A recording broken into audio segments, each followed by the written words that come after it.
Design तैयार हुआ, बल्कि उसका एक पूरा मैनुअल तैयार हुआ, और छत्तीसगढ़ में फॉरेस्ट राइट्स एक्ट के इम्प्लीमेंटेशन का जो सक्सेस है उसके पीछे एलेक्स सर का बहुत बड़ा जो है वो रोल रहा है। एलेक्स सर छत्तीसगढ़ में अलग अलग डिस्ट्रिक्ट में पोस्टेड रहे हैं, चाहे वो एक्सट्रीम नॉर्थ के डिस्ट्रिक्ट हो लाइक बलरामपुर या एक्सट्रीम साउथ छत्तीसगढ़ के डिस्ट्रिक्ट हो सुकमा, जहां उन्होंने खास करके लोकल एडमिनिस्ट्रेशन, न केवल लैंड एडमिनिस्ट्रेशन बल्कि लोकल एडमिनिस्ट्रेशन को भी जो है वो लैंड इश्यूज पे कैसे सेंसिटिव बनाए उसको लेके काफी काम किया है। सो एलेक्स सर बहुत खुशी है आपने ये हुए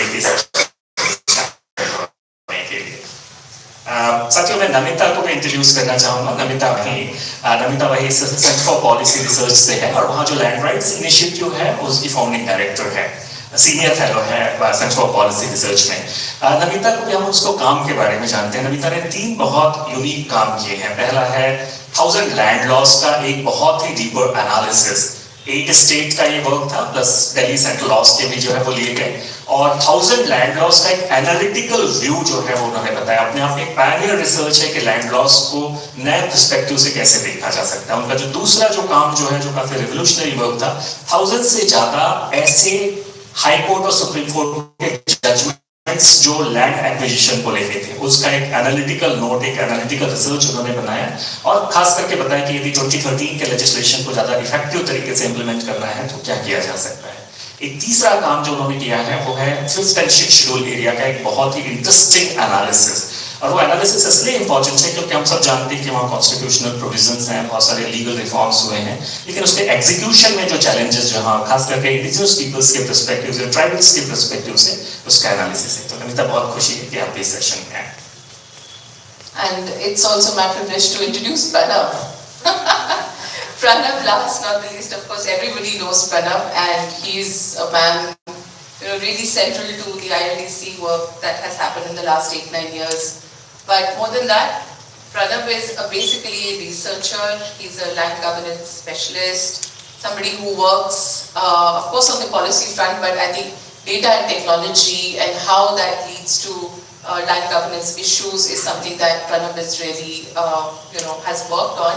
He's also started a research, founded an organization called NatStack recently, and there's a lot of work. I hope, Pranav, we hope to hear from you on some of these when the questions are coming. Thank you.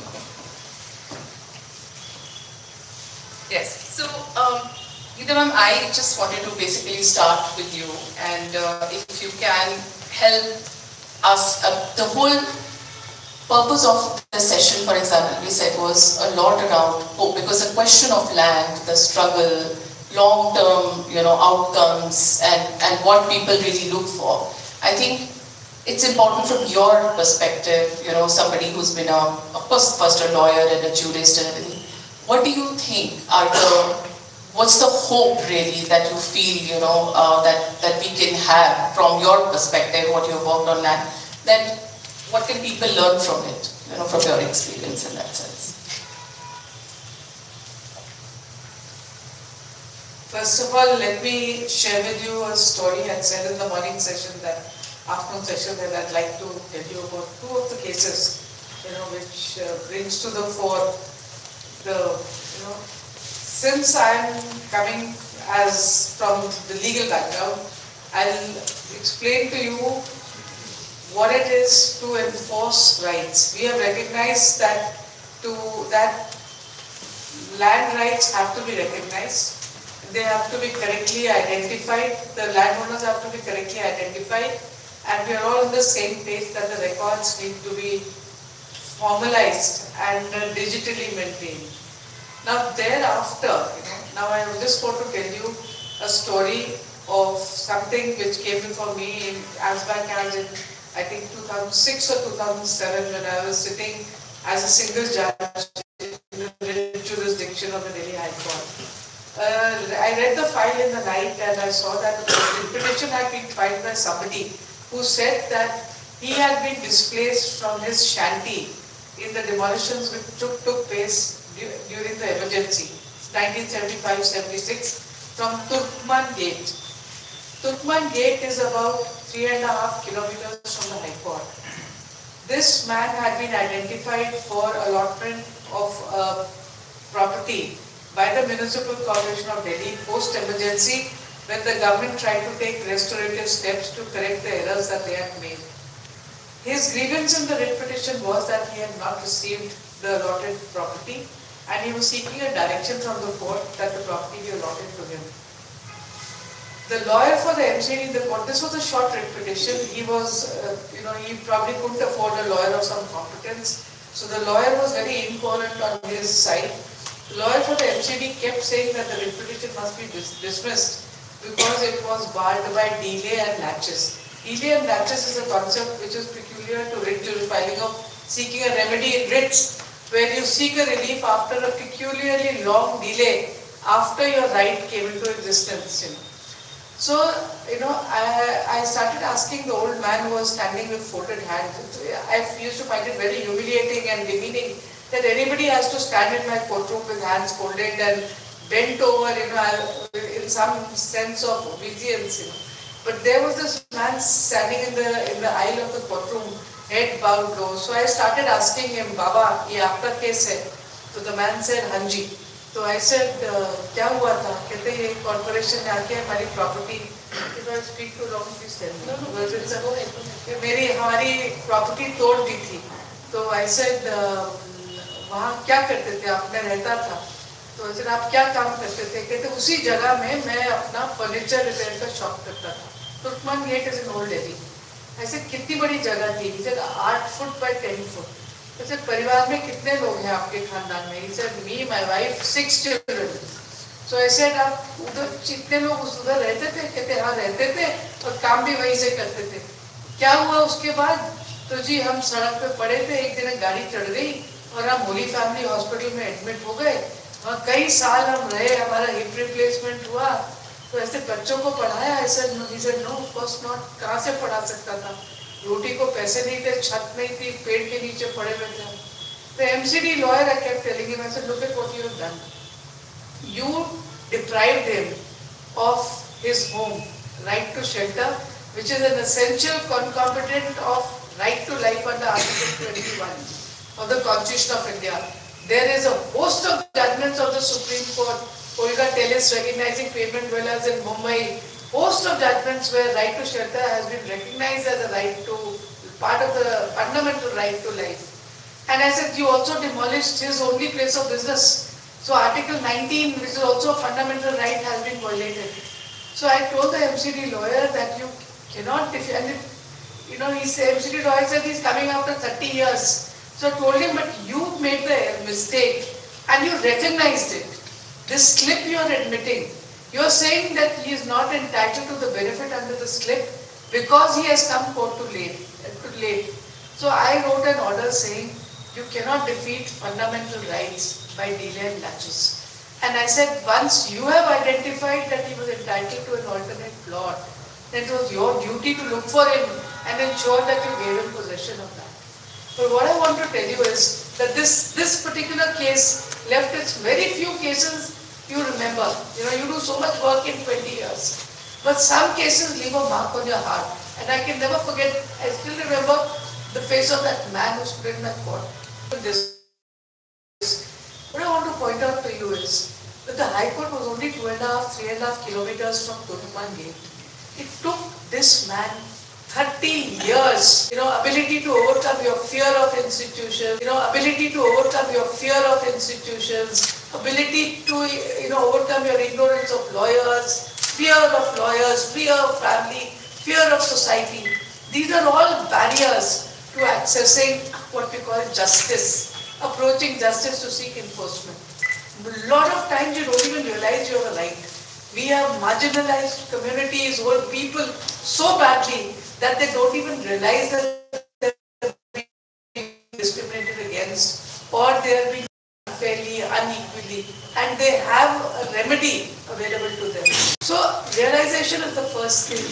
And what I wanted to highlight here is that, I learned so much from this case. It stayed in my mind. I issued time-bound directions to hand over possession.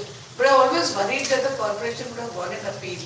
And just recently, 5-6 years ago, I had a law researcher who I was told this case about. He asked me the same question which Anisa has asked, and I related this story to him, this case to him. And I said, can you research and find out, is it possible to know what happened? उसको मिली कि नहीं position? Let me first check appeal हुआ कि नहीं. And he came back.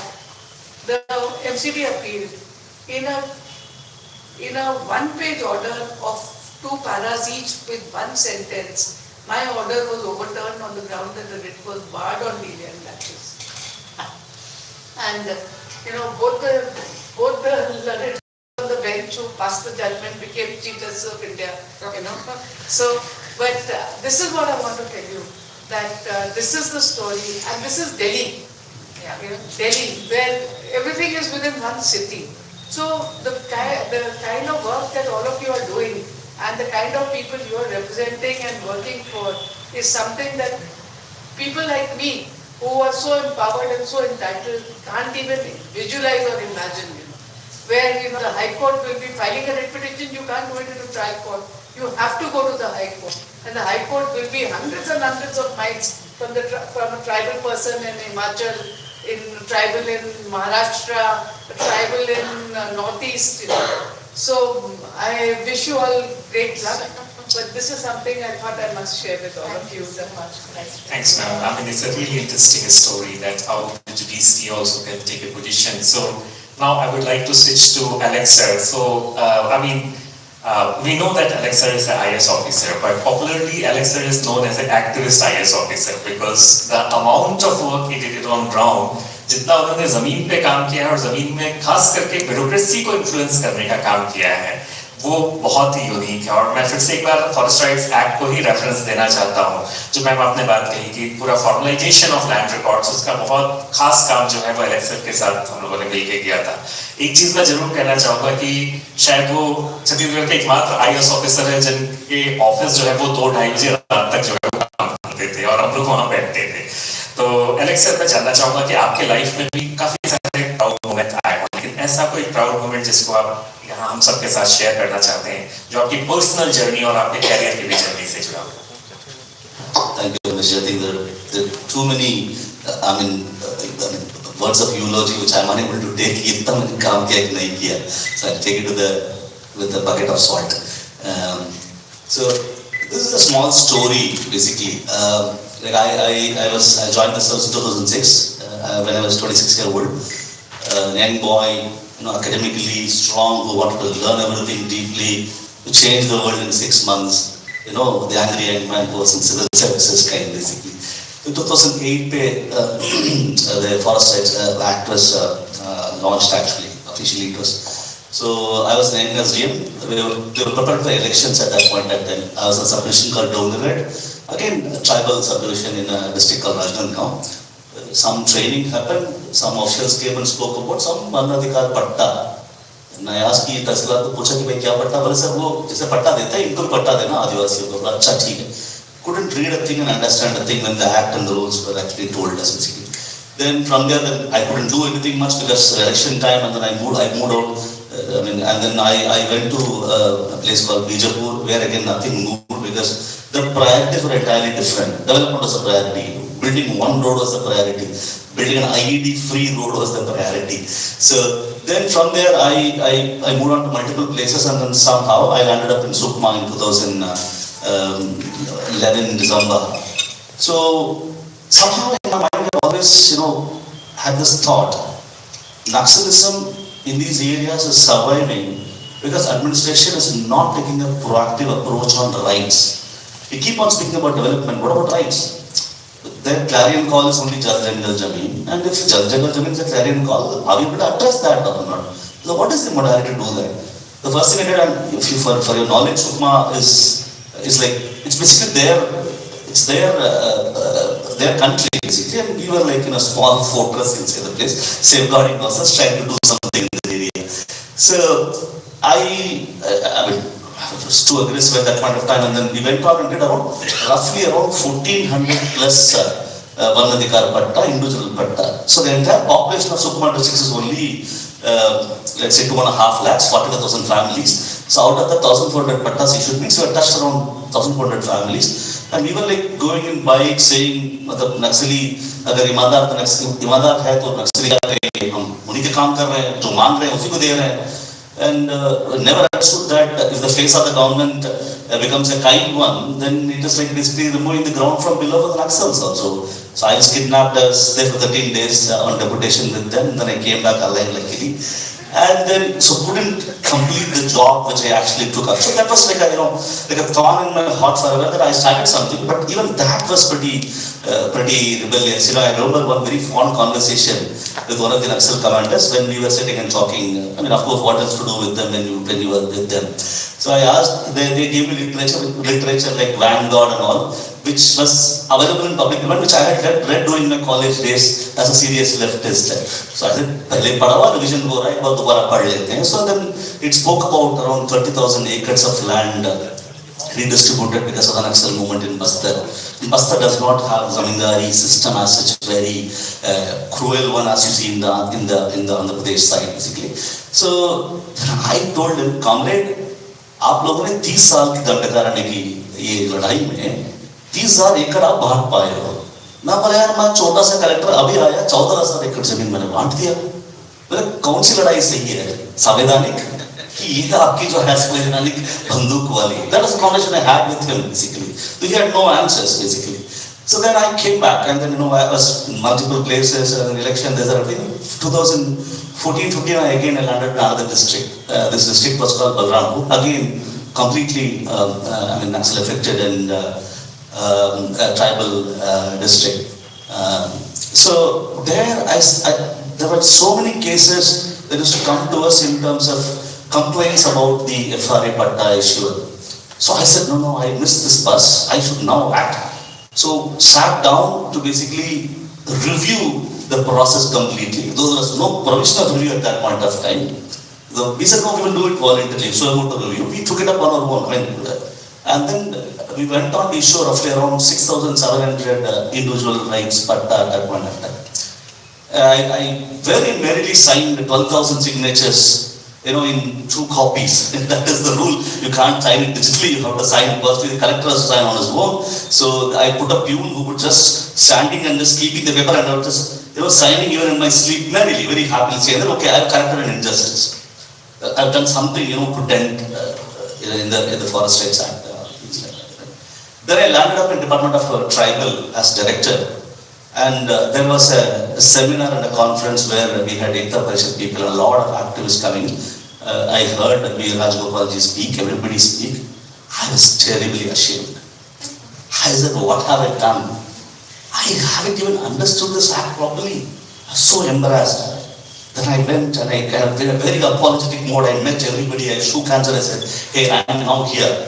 Tell me, what can we do? And they had enormous amount of distrust. Why should they trust me? They always seen the bureaucracy, not being very helpful anyways. But then somehow, some personal cajoling, I don't know what, there was some magic, we slowly got along together from people who were very confrontational, all of them became collaborators. We tried to bridge that gap by a lot of conversations. And then, but the question I was repeatedly asking was, why did the implementation fail? There is a beautiful act, years of activism, you know what to do. Why is it failing? So, there was this Hanlon's razor. What should be attributed to human stupidity should not be attributed to human malice. Right? So that's called the Hanlon's razor. I saw Hanlon's razor there. It was not human malice mostly, but it was predominantly human stupidity because we didn't write something in such a fashion, in a language that is decipherable, understandable to the Patwari, to the Sachiv, to the poor Tahsildar, Naib Tahsildar and RI, to read and do it step by step. I said, Rameshji, this looks like a knowledge gap and not one because of malice. So we sat down and then we said, okay, let us prepare a manual, a step-by-step guide. Like I'm catching out of the pattern and saying, boss, step 1, do this. Step 2, do this. So we had to read through the Act rules, multiple guidelines, MOTA, ONC, everything. And then we were writing it day after day. We spent roughly 30-40 days, sleepless nights and days. And it was done using crowdfunding. We did online work. Activists from across the world participated. So we used to sit, read the text, paragraph, all of them used to comment. They can all collectively edit it. It was a beautiful joint effort where we all, who were originally people at loggerheads, sat down together to build this manual step by step. And then this manual came in place, and as it used to always happen, I was transferred out. So 6 months. We did some more work. I'll tell about it later also. And I moved to another place into the State Warehousing Corporation. The manual was in that was State Warehousing Corporation Food Department. So I said, I've started something, I finished off. So we used to continue to meet in my home, eating dosas in the midnight, and then somehow trying to finish off this manual, because we had to do a Hindi version also. Because otherwise it won't work, and English is not going to help. So English to Hindi translation, and then when we finished the Hindi, we realized that the English was pathetic. It's too flowery a language that if you write in Hindi, you know that karna kya hai actually. So we changed the English again. Then we got up with the final manual, and in spite of being an outsider, continuous effort to slowly push and get that manual published meant that you had set the path for the act to be implemented in letter and spirit properly, without blaming anybody, trying to see the positive path ahead and not going back in a only critical mode. I think that was, I felt like maybe I have corrected some part of my sin which I had committed because of my ignorance of the act. That's it. Thank you so much, Alex. I think that's wonderful. Namita, I want to come to you. You being a researcher, you deal with so many documents and, being a lawyer, of course, the work that you've done that Ramesh was talking about during your introduction, court cases, judgments, and the work that you've done on land. From the work of the last 5-10 years that you have done on this, what has been your journey and what's been that high point and proudest moment or the mode of hope that, okay, even if it's this far, it can happen, and if you can talk about that. Yeah. I speak in Hindi also. Yes. Yeah. So actually, मेरी जो journey है, it goes back about कुछ 15 साल, 50 years ago. So I was actually living in the US. I'm also like Justice Mittal, I'm a lawyer. I studied law and I went to the US. I did my master's. I was working at a big law firm in New York City. So New York City में मैं काम कर रही थी. I was very empowered as a early 20s lawyer. I argued my cases in court. I won my cases. I had a very good success record. I worked for 2 years there. So I felt lawyers got a lot of empowerment potential. But then what happened was that in 2007 Singur happened. Singur में क्या हुआ कि people who were protesting against acquisition of their land, peaceful protesters, they were shot.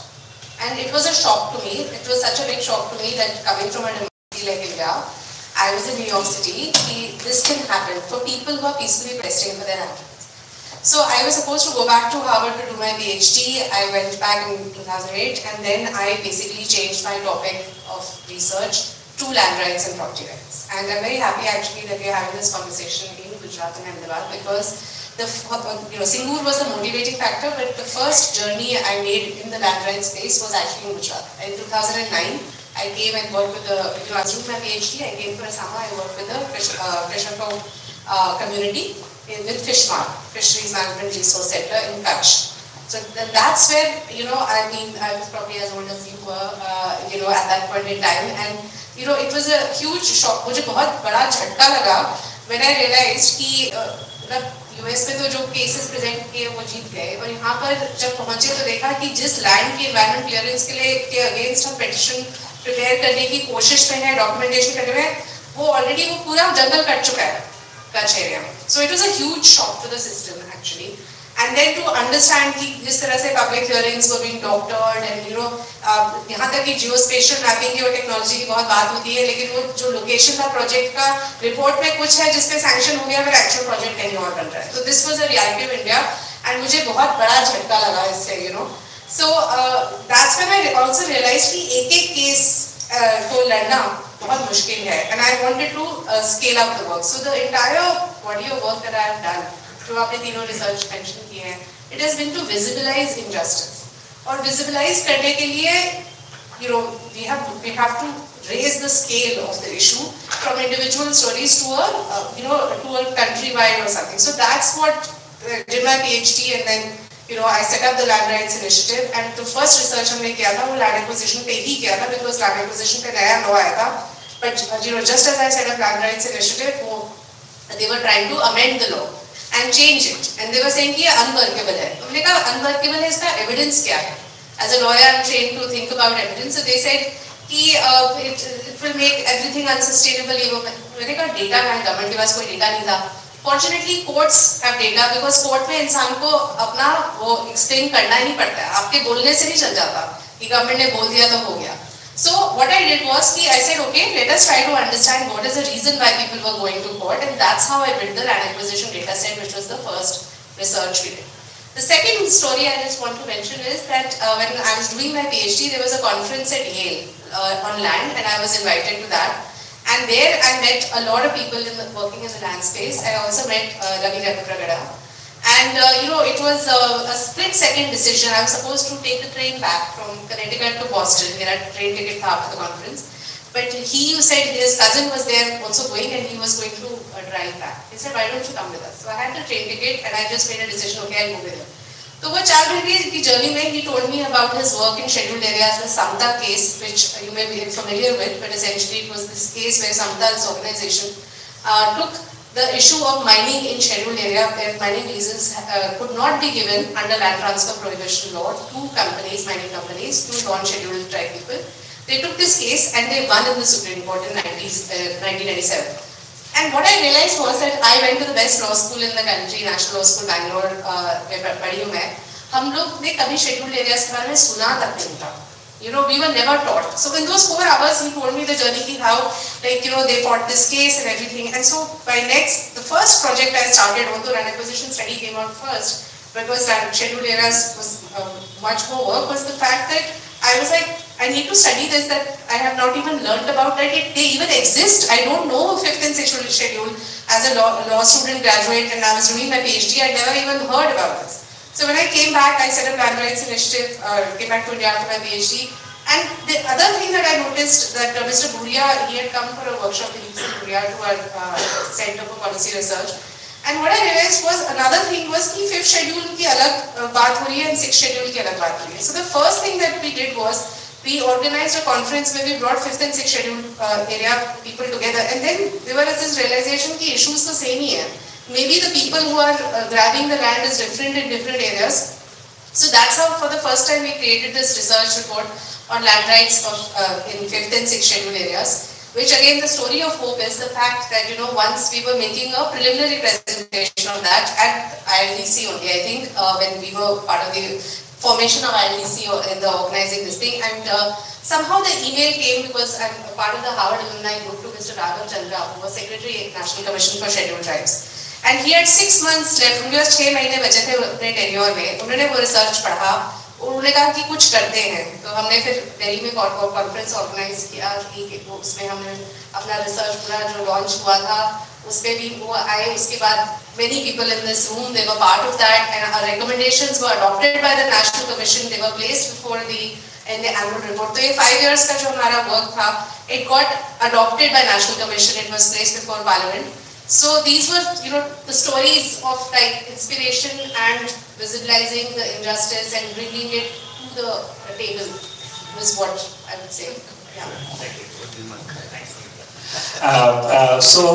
हम लोग प्रणव के पास चलेंगे और हम सबको मालूम है कि प्रणव का एक बहुत बड़ा एफर्ट और जिसके लिए निश्चित तौर पे उनको चारों तरफ से बधाइयां हैं, वो है पूरा ILDC के पूरे फॉर्मेशन को खड़ा करना. और पिछले 9 सालों में ILDC ने जो माइलस्टोन जो कवर किए वो अपने आप में निश्चित तौर पे प्रणव दा और उनकी पूरी टीम के लिए एक प्राउड मोमेंट है. लेकिन प्रणव दा, मैं इससे थोड़ा अलग जानना चाहता हूँ. ILDC के बारे में तो आपके काफी साथी बोलेंगे ही, आप कृपया ILDC के बारे में ना बोले, लेकिन एज ए पॉलिसी रिसर्चर आपने अपने जिंदगी के काफी सारे 20-25 बरस जो है वो इसमें कॉन्स्टेंटली लगाए हैं. और आपका एक्सपीरियंस केवल इंडिया का नहीं, आपने इंडिया से बाहर भी दूसरे land governance, land administration systems को जो है वो देखने समझने की कोशिश की है. आपके लाइफ में, आपके पूरे रिसर्च के पूरे कैरियर में आपको कब लगा कि आप बिल्कुल राइट ट्रैक पे हैं और आपका रिसर्च बिल्कुल राइट डायरेक्शन पे जा रहा है, और जिसके लिए आपने काफी अपने आप को एक गर्वान्वित महसूस किया? तो अभी तक तो मोमेंट आया नहीं.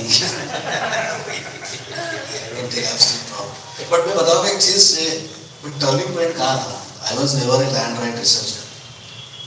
Rather I studied, मेरा career शुरू हुआ as a land use scientist. I was working with Indian Council of Agriculture Research as a scientist. Unfortunately my career started, जो मेरा मैक्सिमम काम भी हुआ है डायरेक्ट फील्ड में, वो ट्राइबल इलाका में हुआ, चाहे वो सेटेलाइट एंड ट्राइबल बेल्ट हो नॉर्थ ईस्ट इंडिया में। गोरापुट में साइंटिस्ट था, हम लोग वाटर शेड पे रिसर्च कर रहे थे। तो water shade project of 90s में thanks to MORD Golkar sir, it was the magic bullet. Watershed करेंगे तो सारे डेवलपमेंट हो जाएगा। And Golkar sir was arguing that जो पॉवर्टी जियोग्राफी ऑफ इंडिया है, सारे रेनफेड एरिया है, इरिगेशन हो गया, अभी रेनफेड डेवलप करते हैं, वाटर शेड का काम शुरू होता है। तो मैं काम कर रहा था ICR में, एक इंस्टीट्यूट था solid water conservation research institute, जिसका काम था ही वाटर शेड मैनेजमेंट को आगे लेके जाना है। उसको मजरी प्रोजेक्ट के बारे में सुने, तो ये काम था। तो हम लोग बड़ा प्राउड फील करते हैं कि वाटर शेड मैनेजमेंट करके दुनिया बदल देंगे। तो एंड हमारा सेक्टर कोरापुट में MORD हमको दिया था मॉडल वाटर शेड डेवलप करने के लिए। We developed I was a young scientist joined there at that time. Everybody wanted to shift that ICR center out of Koraput because Koraput no scientist was willing to work. So बाहर से आया था, I was the first Odia scientist deputy, कुछ कर लेगा जाके वहाँ पे। So then I started working and we did this with the tribal village, small village near Simligoda, Kokrigoda village, 317 hectare small hamlet, and started this experiment participatory watershed development. तो काफ़ी लोगों ने पार्टिसिपेट किया, लोग काफ़ी बायोफिजिकल मेजर किए, काफ़ी development water set and it was in model water set. सारे पूरा जो केमिकल डिस्ट्रिक्ट के सारे कलेक्टर्स थे and we got an award from Government of India also, this ICR award. Then in 2004, World Bank, there was some researcher in World Bank, John Kerr and other, they announced a study, watershed externalities. Study research करोगे क्या? What is the externalities का unintended negative consequences? So I joined that research and then I studied that and I tried to see, हमने तो काफी biophysical major कर दिया, soil motion कर दिया, ग्रीनरी आ गया, न्यूज़पेपर में आ गया, लोग ट्रेन हो गए कि सब कुछ अच्छा चल रहा है, कुछ गलती हुआ है। तो देखा तो सबसे बड़ा गलती क्या कि हम लोग वाटरशेड में क्या करते हैं कि अपलैंड को ट्रीट करते हैं ताकि लो लैंड बेनिफिट करे। लो लैंड में वाटर आएगा, इरिगेशन थोड़ा बढ़ेगा। अपलैंड में लोग जो रहते हैं वो लैंडलेस होते हैं, जो डिपेंड करते हैं, जंगल पे डिपेंड करते हैं। सारे दुनिया का अपलैंड में गरीब लोग रहते हैं and we call the resource curse, ऊपर से नीचे तक आता है रिसोर्सेस। तो वो अपलैंड जो क्लोजर के प्लांटेशन करने के लिए जो डिपेंड कर रहे थे वहाँ पे, चाहे वो स्टोन माइनिंग कर रहे थे, कुछ कर रहे थे, उनके काम बंद हो गया। Then I realized that कि अगर हम लैंड टेन्योर नहीं समझ के लैंड यूज में काम करेंगे तो शायद हम लोग बहुत अच्छा प्रोडक्शन तो कर लेंगे, बहुत अच्छा कोई नहीं होगा। तो luckily and then I thought that I think the job is not for me. I resigned from the services. I started coming out, and at that time I think with Basundhara we started working. And another World Bank study where we tried to look at the tribal land rights in Schedule 5 area. So then we realized that क्या issues है, right? Tribal land वाली देखा, क्या problem हो रहा है। तो and during that time forest right act Pradeep बाबू जी कोई चल रहा है, तो हम लोग का तब हमें आर्गुमेंट था कि इंडिविजुअल फॉरेस्ट राइट तो ठीक है लेकिन कम्युनिटी फॉरेस्ट राइट ना। तो काफी लोग आई थिंक एकता पर वाज मोर अबाउट IFR, तो थोड़ा बहुत कोशिश की कि CFR भी आए उसमें। I think just small person but many of the team Gundar and others तो CFR मोदी जी को कन्विंस करके थोड़ा CFR का उसमें प्रोविजन लाया गया। तो मेरा एक अजीब चीज मैं सोचता हूँ, अभी हम लोग सारे जब डेवलपमेंट बात करते हैं, पब्लिक बात करते हैं, वर्ल्ड बैंक को अपोज करते हैं। मेरा पता नहीं कि वर्ल्ड बैंक की तरफ से ही मेरा काम इसमें हुआ है, जो लर्निंग हुआ है। तो first was external study, second was that study with Kundan also World Bank, third study which led me to work around land more closely even 13-14 where when हम लोग स्टडी किए लैंड गवर्नेंस असेसमेंट फ्रेमवर्क। इसमें ये था कि करीब 1.5 साल का स्टडी था, 6 स्टेट में, मैं उड़ीसा से कर रहा था। तो उसमें था कि हम लोग लैंड का हर पहलू, चाहे लैंड एडमिनिस्ट्रेशन हो, अर्बन लैंड हो, लैंड राइट हो, फॉरेस्ट राइट हो, पंचायत हो, वैल्यूएशन, टैक्सेशन, हर पहले में 8 पहलू था, उसमें चर्चा होता। हर पहले में we had a team in every stage. So there could be a retired bureaucrat, there could be like researcher, a urban planner.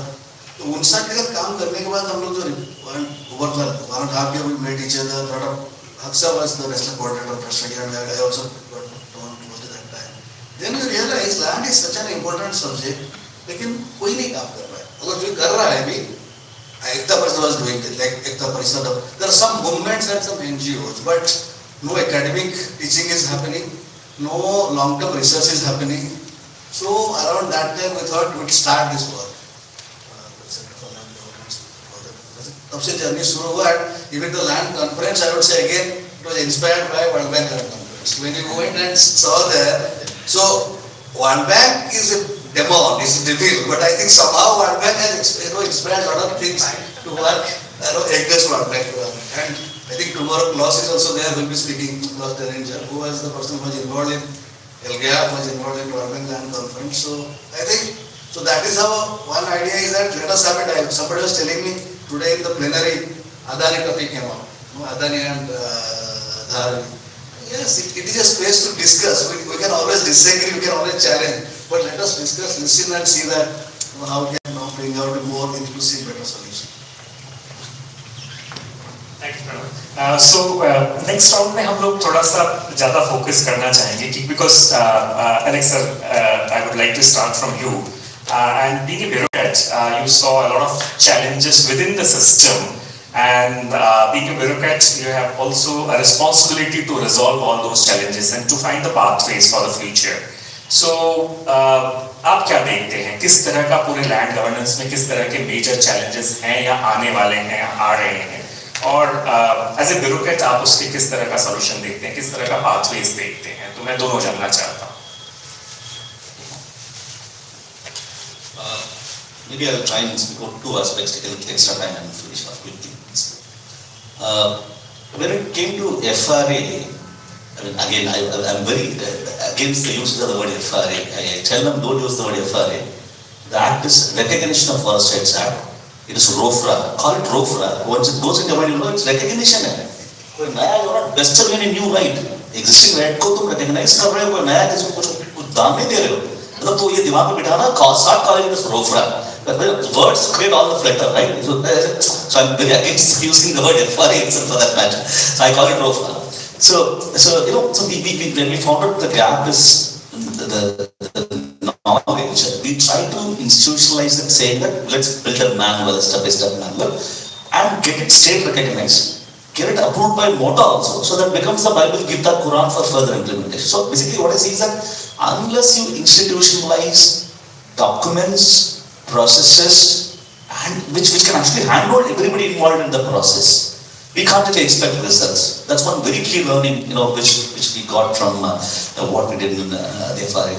Second thing, I don't know, there's a thought maybe, you know, when I interpreted NREGS also, I found out that the philosophy is reverse. In NREGS, the moment you say community assets, 10 लोग आके आधा गोद के चले जाएंगे, पूरा काम नहीं करेंगे. They will say कि मतलब किसी का तालाब है, क्या फर्क पड़ता है? If you put individual works, all the work with equal, you know, enthusiasm कि भाई मेरे मामा की तालाब है, मैं खोदूंगा ठीक से, मेरा तालाब मेरा मामा आ रहा है. So you know, so the dynamics of each scheme, you know, what should the focus? So I realized that during FRA, as Pranav rightly said, the community forest rights, CFR and CFRR provision should be focused first rather than IFR. Because the moment you focus more on IFR, it leads to a lot of conflict. The moment you put CFR as the first priority, you know it's a community-owned asset, and any reduction in that, the entire community opposes it. So you know the shift for you have to understand the dynamics of each of the work and clear the design philosophy in your mind very well. So and there's also I mean, you know, in a long-term basis, I see that we have a lot to learn from how tribal communities manage common resources. Land is a big source of greed, and it is the biggest base of capitalism itself. You know, it being tradable, it's such a commodity. You will have to like get down to learn from the agrarian values of the tribals and see how much can we shift to community-owned assets and not go more towards private property. I mean, there's a learning from there. And the third thing is basically digitization is actually a very key element. I can say with a lot of pride that doing the Forest Rights Act thing, what we did, there were 8 lakh applications, 4 lakh accepted, roughly 4 lakh rejected. And when we went down to ask, Kagaz dikao, to Kagistani, then we said, how will we move forward with the 4 lakh applications which we need to take up for appeal? So we went backwards, created a summary version in a single page format, made all the collectors work hard and refill the details even without records. So that tumne diya kahi to hoga, you cull out and fill this form and then we digitize that. So we digitized 8 lakh application form details. We did word cloud analysis of as to what is the major reason of land being rejected. अजीब अजीब कारण आया था, मतलब कि सरकारी नौकरी में है इसलिए जमीन नहीं दे सकती है, भाई को दे दिया, बड़े भाई को दे दिया, छोटा भाई को नहीं दे सकता है, मतलब काम तो पढ़ो. So when we started analyzing, because the moment you digitize something, the ability to analyze it, to dissect it, to see patterns and trends becomes humongous. So I think the entire land records should be digitized. You may say with or without errors, because we will anyway digitize with errors only. But then the culling out of errors should also be taken up along with that as a parallel step. And we keep a sunset time and then finish off the errors. Somehow digitize this and then start looking at data. Now, this whole idea of researching, collecting here, collecting there, all, it's not going to work. If you need to really manage land in India, digitize it in toto. Go for a en masse digitization with errors, I'm saying. Then sit down to see correct errors also within a suitable time frame, and then maybe you have at least a proper base to begin with. I think these are major lessons that I would say learned from the FRA implementation experience itself. And I keep saying kagaz nahi marti sarkar pe, paper never dies. To create as much of paper possible in the government ecosystem, which becomes the guiding light for everybody. Yeah. Thank you. Thank you. I want to come to you, Justice Mittal. So, from your experience, if you can talk to us about, we're talking about challenges within the existing system, and how can judiciary, for example, help in accessing what you were talking about, justice, but also, delivery of land rights, or, helping in that sense. So if you can talk about that, this, and also about the pathways in a more futuristic way, what is it that, in judicial reforms that we can do? The biggest complaint against the judiciary is judicial areas and delays. And those delays are compounded by the lack of, as everybody has been saying today, proper land records. Even if somebody is able to come to court, they are not able to support their case with authentic, verified information and records. So that is extremely important. The second thing that we need to address at a very, I think, it's very urgently needed, is sensitizing the judiciary and the judges about the rights, the forest acts, the working of the act, and also the importance, the significance, the very meaning of the right of a landless person. There are several conundrums with which you are faced when you are on the bench. One biggest problem used to be public housing used to be developed by the land development agency, and there's a slum on that project. So repeatedly, regularly this happens. There's this argument of right to shelter, of slum villas, vis-a-vis the larger public purpose. It may be construction of a hospital, it may be construction of housing, lower income group housing, some public project, the conflict there. I have had this conflict in court. There's always a conflict between two public purposes. For instance, a complaint was made that somebody was constructing a sewage treatment plant in a water body in Delhi. Now, water bodies have been overrun all over the country. Major buildings, even the police headquarters, the Delhi Transport Corporation headquarters in Delhi, are all on water bodies. So it transpired that the sewage treatment plant the spot had been identified. by a committee appointed by the Supreme Court of India. And these sewage treatment plants were essential because untreated sewage flowing into the river Yamuna from slums, etc., was the most major cause of pollution of the river Yamuna. So on the one hand, you have this public purpose of a sewage treatment plant and untreated sewage flowing into the river Yamuna. On the other hand, you had preservation of a water body. So how it was resolved as a lawyer then, decided as a lawyer. I was able to persuade the DSIDC, which was Delhi State Industrial Development Corporation, was doing the STP. I was able to persuade the management to identify an alternate plot in an industrial area, Bhavana. And they identified a 4-acre plot where they built an alternate water body. It was very difficult persuading the judge who said environmental concerns cannot be compromised. And he's right, generations pay. You can't reverse environmental damage. So, but these are the kind of conflicts which arise, and especially in the context of the urban poor and the urban landlords, all the time. So, sensitizing the judiciary, running, I think even the Lal Bahadur Shastri Institute needs to do more work on sensitizing people. You know, the rights of the poor, teaching people to relate to those rights is very, very important. Be it as judges, academicians. I think we can begin in law colleges and take it from there. Thank you. I think that's really important. I mean, literacy on land at all levels, I think that's what is really important. Pranav, I want to come to you and ask you that in terms of, we're talking about the challenges in existing systems. So, is it something on land governance that we can learn from, maybe examples in Kerala or Bengal? And if you can talk about the pathways, what is it that we can sort of look at in a more futuristic way? Problems are many, but if I can look at two key areas. One is, I think, it's called digitization. I think while digitization is looked at as a solution, I think it has also its own limitation, because digitization was looked at as a mean, but it has become an end. So if you look at now, land administrators are fancied about digitized tools. Now the blockchain, GIS, so the mean is overpowering the end.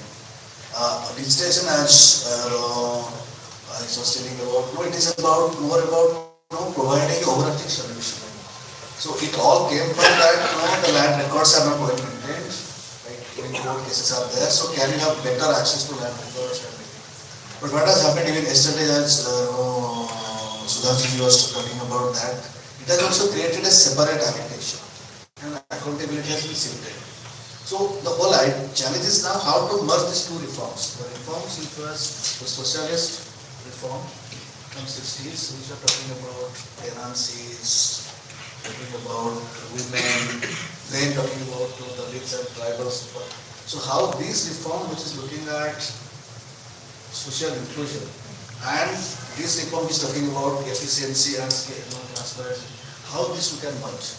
But to merge that, I think what we are discussing that capacity. What is the capacity?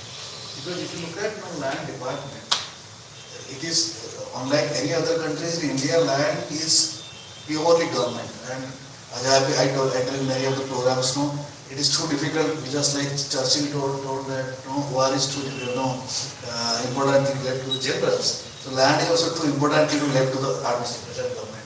So I think that is how ILS is important. That is how we have to bring land in land administration governance. How we bring in multi-sectoral actors together. How we make government understand that why people what they want out of land, what is there. So that's how capacity building is important. Now, 30% farmers in India are tenants.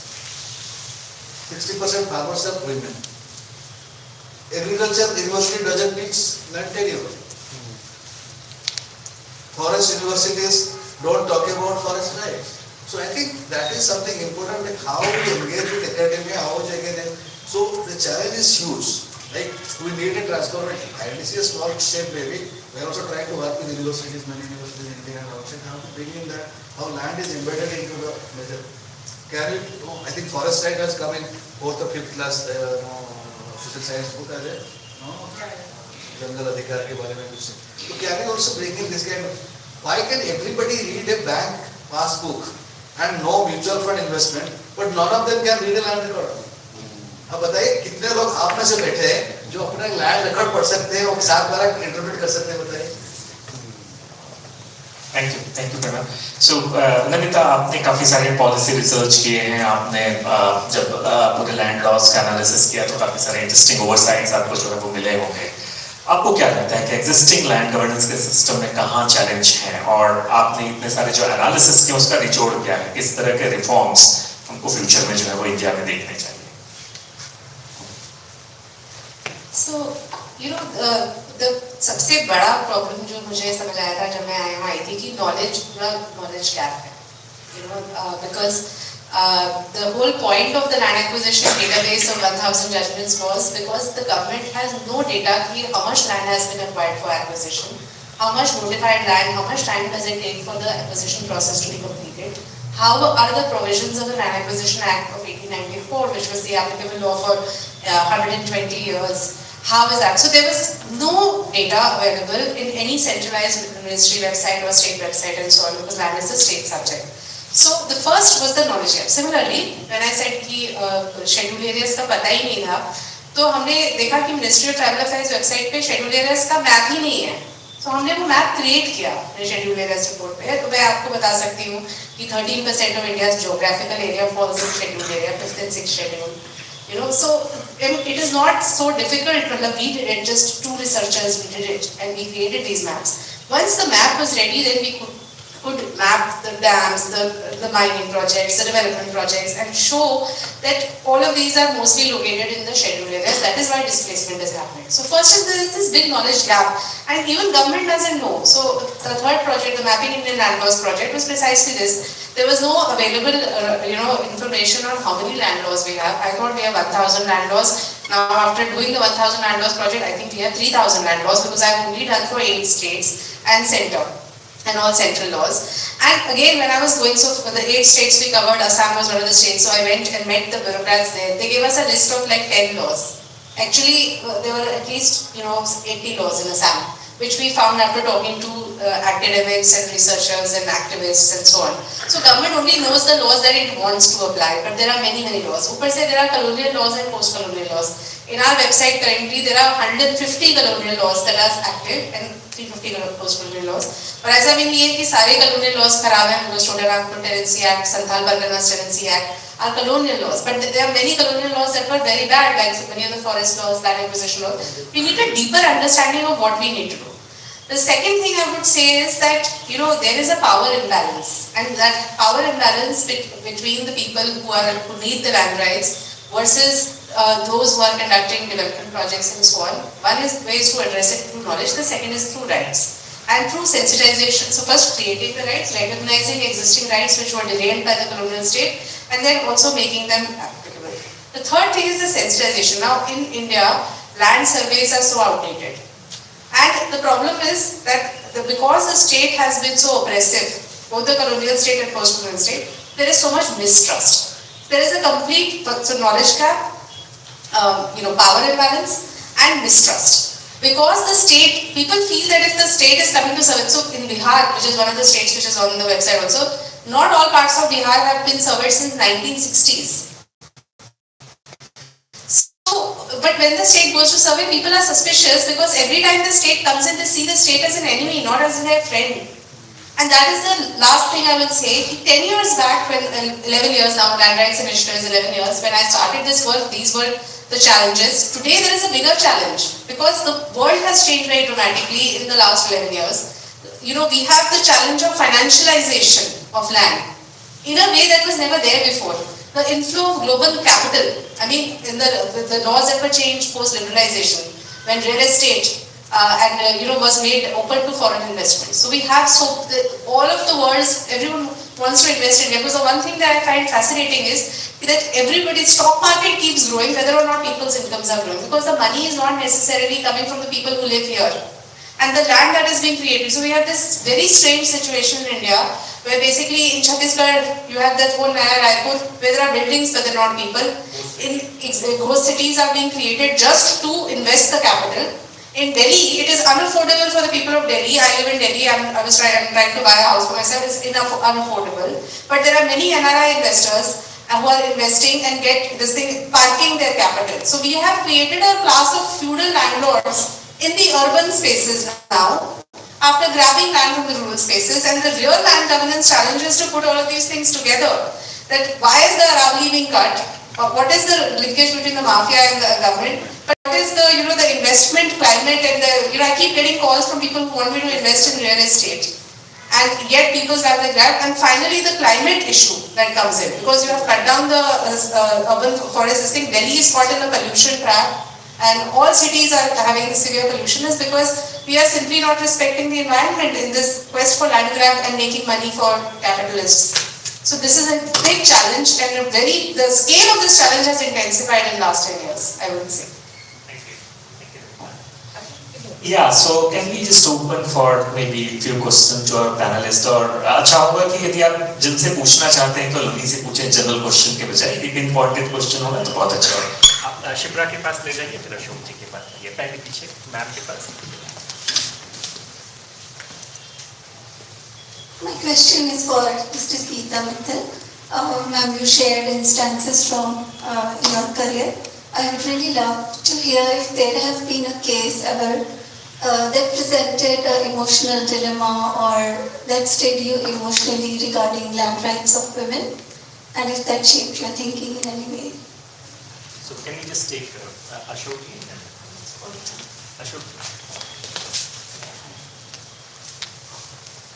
मेरा Alex जी को भी सवाल है और रमणदा को है, नीता के साथ तो सवाल है ही नहीं, क्योंकि जो हम बात करते हैं या जो किया है वो ये एक जो आज पूरा सिंगल विंडो क्लियरेंस जो पूरा चल रहा है गुजरात में हुआ है, मेरी समझ में नहीं आता है। मैंने भी यहाँ गुजरात स्टेट के लैंड एक्विजिशन के एक प्रोजेक्ट की स्टडी की हुई। सो कच्छ के कलेक्टर के पास रिकॉर्ड नहीं था, the record was kept in chief minister office. तो इस सेंट्रलाइज जो सिंगल विंडो क्लियरेंस में पूरा 7 बार 8 पानीपत गांव तक पूरा चीफ मिनिस्टर के ऑफिस में, चीफ सेक्रेटरी के ऑफिस में रहे, तो वो रूरल एरिया में गांव के पटवारी के पास जाके किस तरह से करे। जो मैडम ने बोला कि रिकॉर्ड है, क्योंकि एक ओरल ट्रेडिशन है और एक रिटन ट्रेडिशन है, और जितने भी कोस्टल एरिया में है वो ओरल ट्रेडिशन वाले हैं, हिली एरिया में वो तो कहाँ से रिकॉर्ड करें। विजय नेक्स्ट, एलेक्स जी के लिए और प्रणव भाई के लिए। तो जैसे लैंड एक्विजिशन करने के लिए पूरा डिपार्टमेंट लग जाता है, डिपार्टमेंट पूरा एफर्ट के साथ जिनका लैंड एक्विजिशन होगा वो डायरेक्ट उनका सशस्त्र बल लेके पहुंच जाता है। तो इससे जो लैंडलेस पीपुल है उनको जमीन दिलाने के लिए सरकार ऐसे क्यों नहीं करते हैं? कोई एक्टिविस्ट या कोई ऑर्गेनाइजेशन या कोई कम्युनिटी नहीं आया कहने के लिए, अप्लाई करने के लिए, 10 बार दौड़ने के लिए, फिर भी नहीं होता है। लेकिन जब एक्विजिशन का बात आता है सारे डिपार्टमेंट से लेके जितना स्ट्रक्चर है गवर्नमेंट का वो पहुंच जाता है वो आदमी के पास। ये आपके लिए और प्रणव भाई के लिए नहीं, एक ही क्वेश्चन है। सॉरी आप सामने दे दीजिए। I have a question for Namita.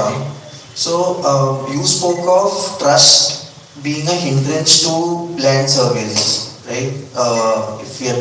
So in your view, what are the other impediments to undertaking land surveys? Because a lot of the cases, like for example, I work in land restoration.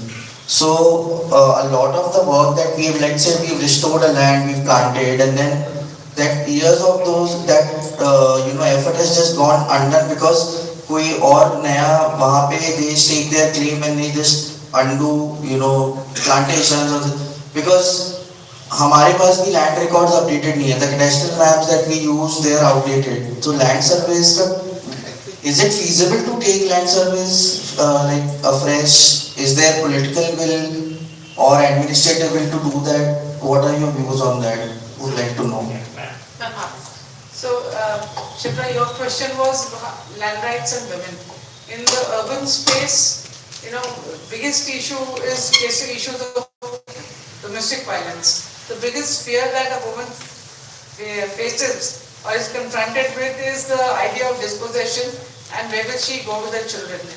So I have very few wives, when properties are being registered, insist that they should also be named as an owner. So that is one very huge problem. The second issue where you see women struggling for property rights is succession. In joint family properties, in father's properties, mother's properties, very difficult situation that women have in enforcing their rights. Law is recognized, but in reality it's still an uphill task. I had 3 questions, you had 2 and then 1 3. Regarding the first question of the single window, I am not aware as to what is the system in Gujarat. I just did a quick Googling to understand what it is. It seems that there is an investor facilitation platform for a single window in which if an investor applies for land, it is given. So I am not aware as to what part of single window is related to land acquisition. So I may not be able to comment on it. Okay, honestly, that's what I am evading the question because I don't know. I am not able to comment on it.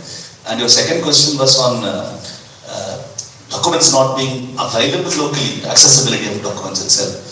I think technology has a lot of solutions, and somehow we will all have to collectively think of a system which takes a middle path between transparency and accessibility.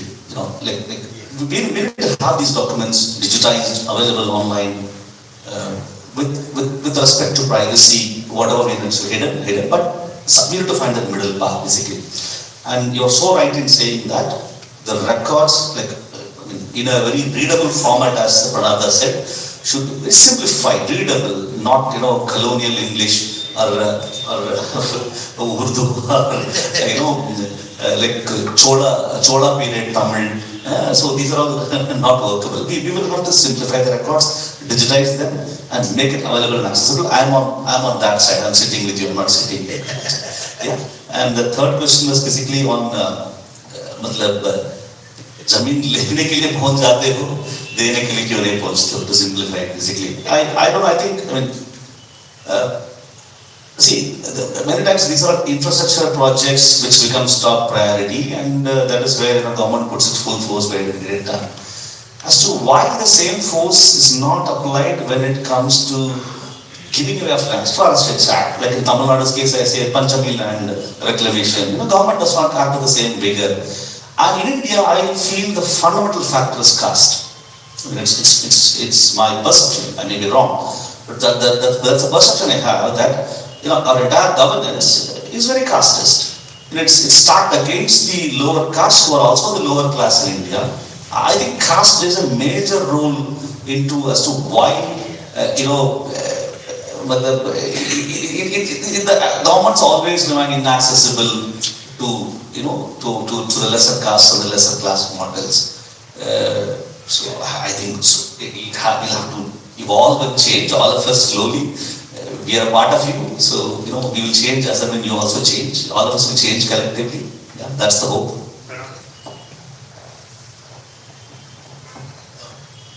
One of the objectives of digitization is centralization and control.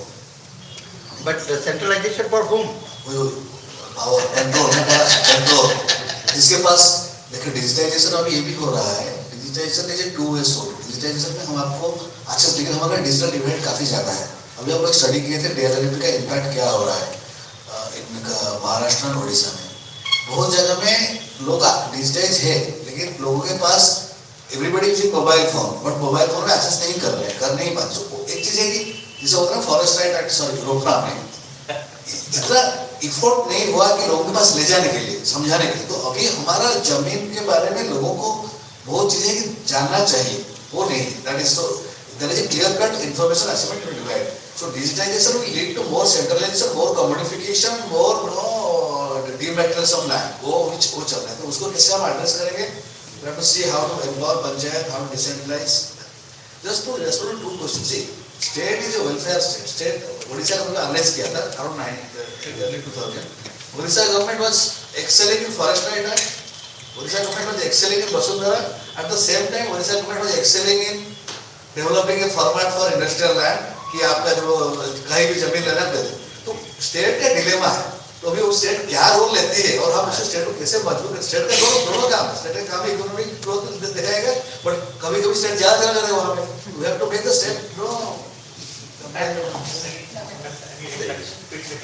Yeah, so the thing is, there is no alternative to do a land survey if you want to actually do the ground truthing for making sure that the record that you are digitizing is actually accurate. Otherwise, as they say, garbage in is garbage out. So, I mean, there is no alternative to doing proper surveys, in my view, if you really want to ensure the accuracy of your records. But of course, I mean, the mistrust is extremely high for precisely the reasons that others have also mentioned, is because, right now the government is not really acting as a representative of the people. In some ways it never was, but now I think the disconnect is even wider. I mean, the excessive centralization is being done for who, it's not clear. The policy agendas, and it's not as if surveillance is not happening. I mean, the Swamitva scheme, they have drone mapping of everywhere. Nobody took our consent, but there are drones that are mapping everything. So they have all the data of the records. But then the next step, the whole point of pushing the scheme is that it is going to result in financial inclusion, because we will create those, those records, and then people can access. And Pranav will remember, we were in that consultation together. We said that if you are going to do this exercise, why don't you put every woman's name on the thing, which they did incorporate, the suggestion, which was unanimously made. But the very fact, and we have this Digital Data Protection Act, which is now being passed, there are so many issues about our data that is being, so now data, it's not just commodification of land, the data which is representing the land is also being commodified. And the point ultimately will be that this digital data will also be sold. So we have all become like commodities now. And that is a big challenge. Data is the new property. So I think we'll have to close the session. If I was to ask you just your closing remarks, but in 30 seconds or 60 seconds maybe, 60 seconds, yeah, per participant or more. Yeah. If you really want Alexa to go back to Chennai, then 30 seconds. Okay. So if you were to just concluding very quickly, if you were to say that, what's your message and anything you want to leave with very quickly? I will pray for a very long life for Pranav. May there be many more such conferences and conventions, and more energy to each one of you for the work that you're doing.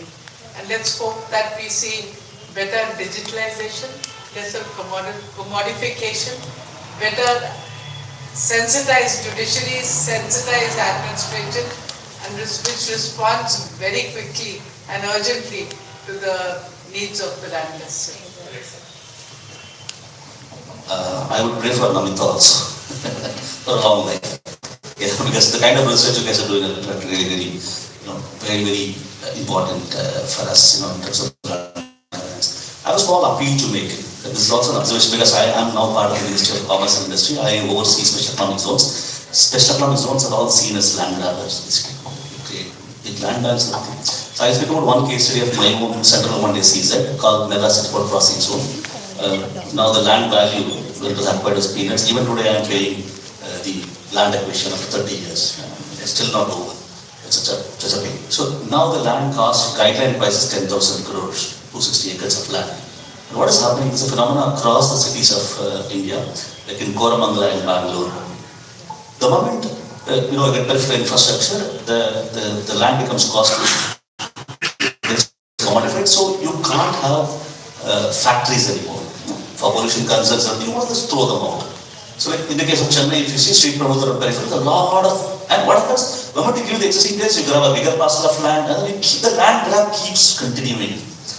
Instead of growing vertically, like in Hong Kong or Singapore, we go for flattened factories. So there's a concept of FSI, flow service index. It is not being used and tweaked so that the valuable land is utilized to accommodate, and this will mostly go in the hands of white collar. There's been IT park, very fancy one. White collar jobs will be there. Blue collar will keep moving outside in buses. They'll stay in this field, or they'll basically sell this plot, go out and buy another. This is a constant, pushing blue to the periphery and drawing white into the core of the city. So how town planning as a tool is used to continue with this phenomena. It is a topic worth researching.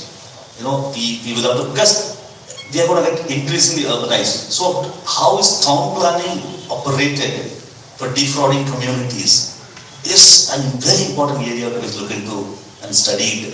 And we need to develop policies for that also, because we are only looking at slum rehabilitations or ecological restoration and stuff like that. There's an inclusive city with a space for everybody, blue, white, any color, is what we should think of fuses for now. That's all. Thank you. I think we need more land lovers and land stewards because there are a lot of landlords and land lovers. So I'll say two things. The first is there can be no development without dignity and without justice. We have to understand that the right to life part includes human dignity. Land is not just an economic resource, it is connected to individual and community identity, history, culture, dignity, and we have to remember that. The second thing is, even though it's a hopeful panel, there cannot be hope if you don't see the reality. By 2050, there will be 1 billion climate refugees if we continue in this kind of extractivist, what I call colonial, patriarchal exploitation of not of nature as well as of people. So we have to really wake up and smell the coffee, as they say, because we have to see land, water, forest as part of one indivisible ecosystem. We have to design policies, town planning, rural planning, all of those things have to take into account the climate catastrophe that we are in. Because if we don't do that, we are really heading for destruction, and this already has been a very destructive year. And wars also cause climate devastation, so we have to, when we think of conflicts, and all these wars are also coming from this extractivist mindset. So internationally as well, we have to come together and really bring about justice for all, climate justice for all, and dignity for all. Anisha, your takeaway? I think mine would be just that we have to keep the conversations going. It definitely helps you to strengthen and get a lot of strength from each other. I mean, every time I come to ILDC, seriously it's once a year, but meeting so many people, just those forums for conversations is very, very important. I would just. Right, thank you. And my takeaway, I remember that days when the S.R. Sankaran Saab and B.N. Ugandar Saab, they were the one who actually established the land reforms unit in the Masuri Academy, which is completely dismantled over the last few years. So I have my own dream कि जो IAS officers जो बन के आ रहे हैं उनके लिए land literacy की आप बात कर रहे थे, केवल कम्युनिटी के लिए लैंड लिटरेसी नहीं बल्कि पूरे ब्यूरोक्रेटिक सिस्टम के लिए, जुडिशियल सिस्टम के लिए जो है वो कैसे है। आप सबका बहुत बहुत धन्यवाद, काफी अच्छा सेशन था और विशेष तौर पे प्रणव का, गीता मैम का, नमिता एंड अलेक्स का, अनी साहब का एक ग्रुप फोटो वो लेना चाहते हैं सारे पैनलिस्ट हम लोग।